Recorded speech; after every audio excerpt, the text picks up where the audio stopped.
Magandang hapon mga kabay. So ito yung pangatlo ko, GBC. Pangatlo na repair, 39499 liter C. So yan mga kabay, nakasaksak po yan. Tapos naka-on, di ba wala?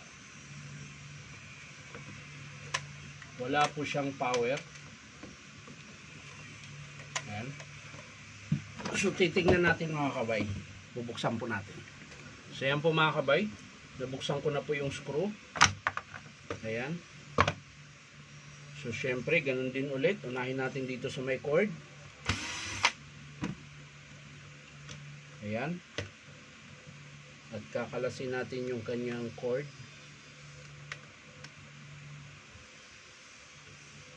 Tapos bubunutin. Yun, putol ulit. Pero syempre, hindi pa tayo sigurado kung ito lang ba ang sira. Kailangan muna natin itong maikabit, yung naputol, para malaman natin kung yun lang ba talaga ang sira. Kagaya kanina mga kabay, di ba? Wiring lang yung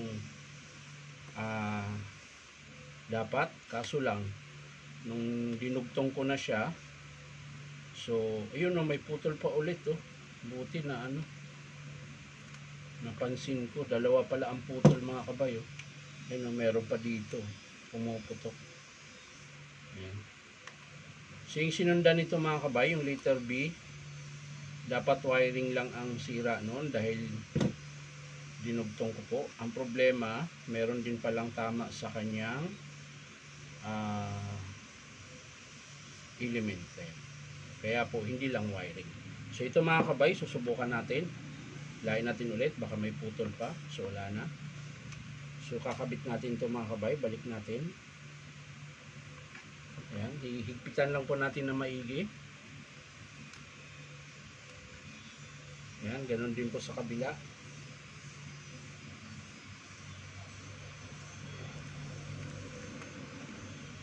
So sa mga gusto magpa-repair mga kabay at sa mga nagtatanong kung saan po yung pwesto na pinapasukan ko, dito lang po ako sa 530 T. Alonso, Santa Cruz, Manila. Ayan. Hanapin nyo lang po yung Powerman Hardware. Ayan. At saka dito din nyo po mabibili yung mga original na power tools katulad ng DeWalt. Ayan. DeWalt Stanley Black & Decker.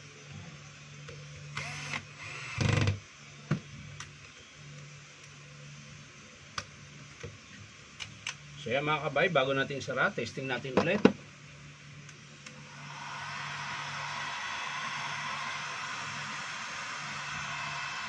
So yan, gumagana. Ngayon, lalagyan natin ng init kung meron. Yan, pupul natin.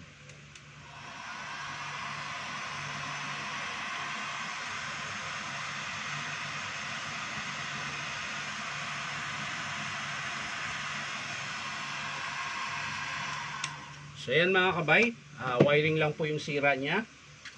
Bali, isasara na po natin ito dahil wiring lang naman po yung sira. Ayan.